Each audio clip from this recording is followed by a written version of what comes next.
xaaladda siyaasadeed ee dalka oo gashay jahawareer iyo khilaaf cusub kadib markii uu gudoomiyaha guddiga hirgelinta doorashooyinka heer federaal Muuse Geelle uu ku dhawaaqay shaacinta iyo shahaado siinta xildhibaanada soo baxay isagoo laalay 4 kursi oo ka mid yahay kursiga sida weyn isha loogu hayay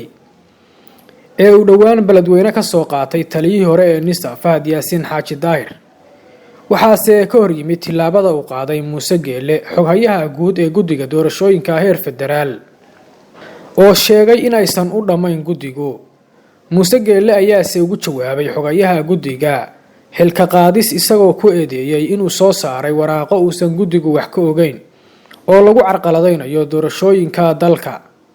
waxaa markaa soo baxay warar sheegaya in guddiga hirgelinta doorashooyinka heer federaal ay xilkii ka qaadeen gudoomiyaha guddiga Muuse Geelle. waxaan la xiriirnay qaar ka mid ah xubnaha guddiga oo aan weydiinay in aqlabiyadda guddigu ay xilka qaadis sameeyeen, waxayna sheegeen in xubno kooban oo gacan saar leh taliyihii hore ee NISA ay soo saareen warqadaas lagu sheegay in xilka looga qaaday gudoomiyaha guddiga Muuse Geelle. intaas kadib guddiga hirgelinta doorashooyinka heer federaal ayaa waxay soo saareen warqad ay ku sheegayaan in ay bari subax bilaabi doonaan shahaado bixinta ayagoo xildhibaanada Muqdisho jooga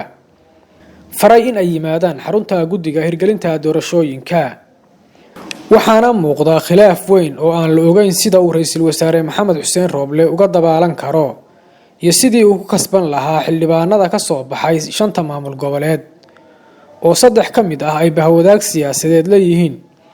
Fahad Yaasiin oo ah ninka hadda la beegsanayo. waxayna u badan tahay ayaa la leeyahay in arrintan ay go'aan ka gaaraan golaha wadatashiga qaran oo ka kooban 5 maamul goboleed iyo ra'iisul wasaaraha Soomaaliya Maxamed Xuseen Rooble sida waragta khilaafkan cusub ee soo shacbaxay. khilaafkan ayaa imaanaya iyadoo aan wali la xalin dagaalka u dhaxeeya Farmaajo, Rooble iyo Fahad Yaasiin, lamana oga sida uu dalku doorasho ku gali karo iyadoo aan la dhamayn khilaafkan oo saameyn taban ku yeeshay hay'adaha dawladda. daawade sidee waragtaa in looga gudbi karo